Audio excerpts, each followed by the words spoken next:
So, shortly after I had written the previous article about Yellowstone, titled, "Can Someone Learn About Enmeshment by Watching Yellowstone?" I thought about how I had more to say.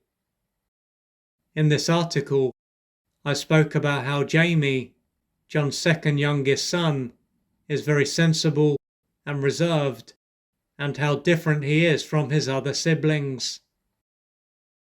In a way, apart from mentioning that at an emotional level, he is still a boy who craves his father's acceptance, I created the impression that he is a well-adjusted man. But, although he is more grounded than they are, he is not in touch with his power. Therefore, although Beth and Casey, his other siblings, are not as balanced as he is, they generally stand up for themselves and are connected to their inner fire. There are a few moments that stand out when I think about how disempowered he is, and these are from the first 8 episodes. He is often criticized and humiliated by his sister, and generally puts up with it. There is one moment when he ends up hitting her, with this surely being a sign of how impotent he feels. As he has been undermined by her and has absorbed her attacks for so long, he loses it and does something that he probably regrets. Once his father finds out about this, he makes it clear that if he does it again, it will be the end of him.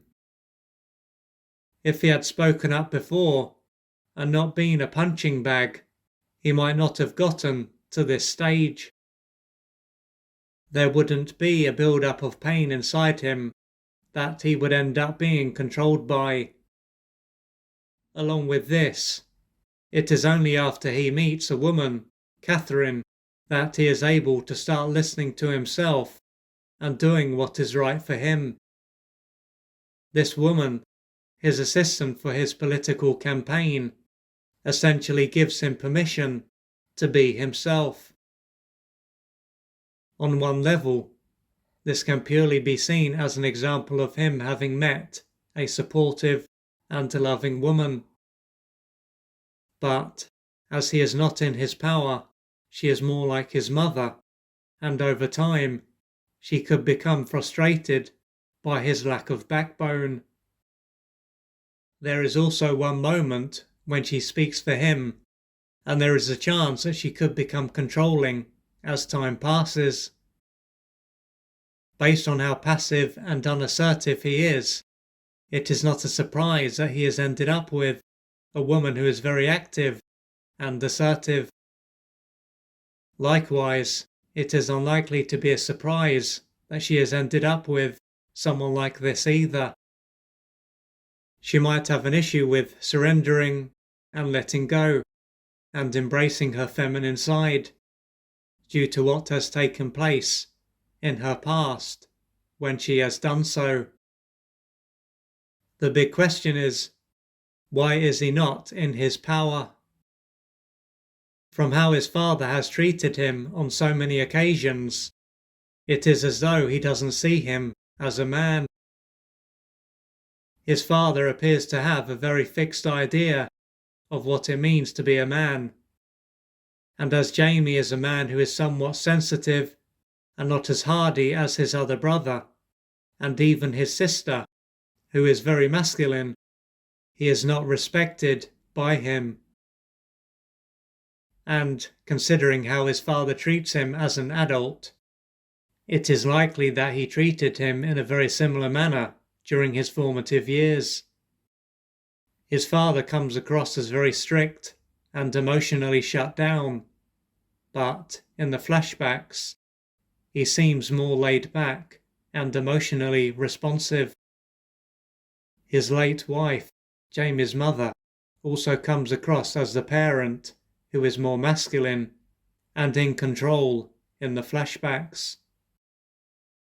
With this in mind, during his formative years, he might have not only had to deal with a father who couldn't accept him as he was, but a mother who couldn't accept him. Assuming that he was a sensitive child and was more tuned into and affected by his parents' moods, he would have needed to be accepted for who he was. This support would have allowed him to know that there was nothing wrong with him and develop his power.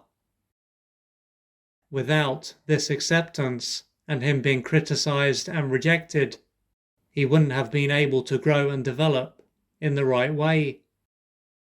The lack of support and the pain that he experienced as a result would have caused him to reject himself, and it would have been too painful for him to be in his body, causing him to live on the surface of himself. What may have played a part in why he was not accepted as he was is that he might have reminded his father and mother of a side that they had disowned. They then tried to change him so that they wouldn't have to come into contact with a part of themselves. Either way, it is likely that they were simply too wounded to be able to love him as he was.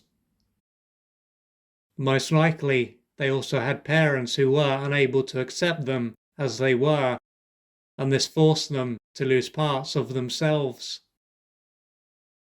What this illustrates is that beyond the roles that they played, they were imperfect human beings. This is, of course, a series and is not real, but the same applies to real fathers and mothers. Fortunately, if someone wasn't accepted during their formative years, and they don't accept themselves as an adult, they don't have to stay this way. There is help available, and with courage, patience, and persistence, their life can gradually change. If you would like to find out more about the services that I offer, please go to www.oliverjrcooper.co.uk or email me at info@oliverjrcooper.co.uk, and I'm looking forward to assisting you on your journey.